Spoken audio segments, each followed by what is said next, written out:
I have a picture I've shared with you before because it's one of my favorite pictures. It's been in my office the entire 13 years I've worked here at Pleasant Ridge, where I can see it every single day. And it is the first time my baby girl rode the shockwave at Six Flags. This is the picture. I see it every day. I love this picture. She was 4 years old, and we went there on a specific trip to Six Flags just so she could ride that scary roller coaster. The thing about it is, at this time, when Maisie was 4, she knew almost nothing about it. She only ended up on the roller coaster because we brought her there. Literally, Dad grabs her hand, we're going to go ride this roller coaster. We also knew if she got one look at the roller coaster, there was no way she was going to go on it.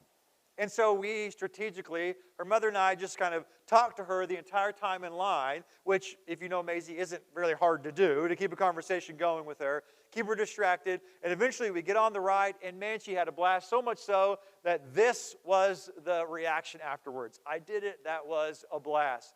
What was really funny is the next time we went on that ride, she said something to us that made us realize what happened on the first ride. She said to us, "That was so fun, I didn't fall asleep that time."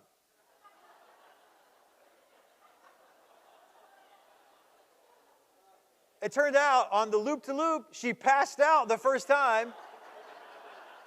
We didn't know this. She thought it was a part of the experience.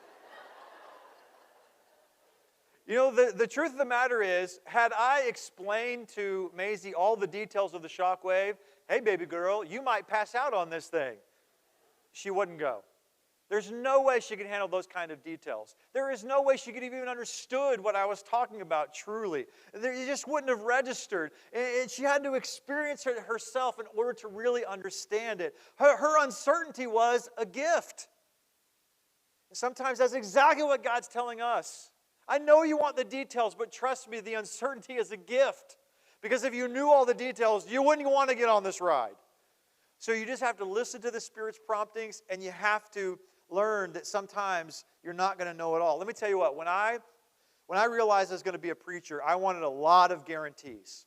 I wanted God to tell me what was going to happen next. I wanted God to tell me how it was all going to work out. I wanted God to explain to me how it was going to affect my family. I wanted God to tell me where I was going to live and what kind of church I was going to work for. And God told me none of those things. And in the end, that was probably a blessing, because I promise you, had He told me everything, I would have said, "I'm not interested." If He would have said, "These are all the things you're going to have to go through in order to be a preacher," I would have said, I'll be a lawyer. How about that? I'll do that instead. I'll go do anything else but that. I wanted the details, and what does God say? You can't handle the details. And He's right, because I probably wouldn't have done it. Some of you right now are in a season of uncertainty. You're trying to listen to the promptings of God, and what I want to just tell you is you have to learn to live with uncertainty. You're just going to have to learn to live with that. That feeling of, I don't know how all this is going to work out. I don't have all my questions answered. You have to learn to live by faith instead of facts. You have to learn to obey those things that God has already revealed to you, and when you're begging Him to tell you more and He doesn't, you're going to have to still walk by faith. God doesn't always show you all these details, and I know that trusting God is sometimes very difficult. You want to know how it's all going to work out. You know, this new relationship, you're wondering, how's it going to work out, God? Or this new job, or this new situation, and this new chapter. You know, okay, my kids are entering this new chapter in their life. God, how's this all going to work out? Or I've got this health challenge. God, just tell me what this is going to mean for me. Just trust God with the uncertainty. Take Paul as your example. You know, if there is any guy in the Bible that seemed to understand God's will for his life after he met Christ, it was Paul. And yet, he writes things like this. This is in 1 Corinthians chapter 16, verse 5 through 9. Listen to the uncertainty here as he talks about this. He says, "After I go through Macedonia, I will come to you, for I will be going through Macedonia. Perhaps," not certainly, not for sure, but perhaps, he says, "perhaps I will stay with you for a while or even spend the winter so that you can help me on my journey." What does he say? Wherever I go.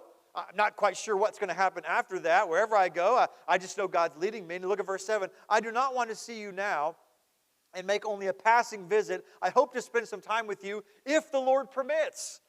But I will stay on at Ephesus until Pentecost, until a great door for effective work is open to me, and there are many there who oppose me. Do you see the uncertainty of a man who still got it right? Do you see the uncertainty of a man who is living right smack in the middle of the will of God, and yet he has a lot of unanswered questions? He's learning to live with a lot of uncertainty.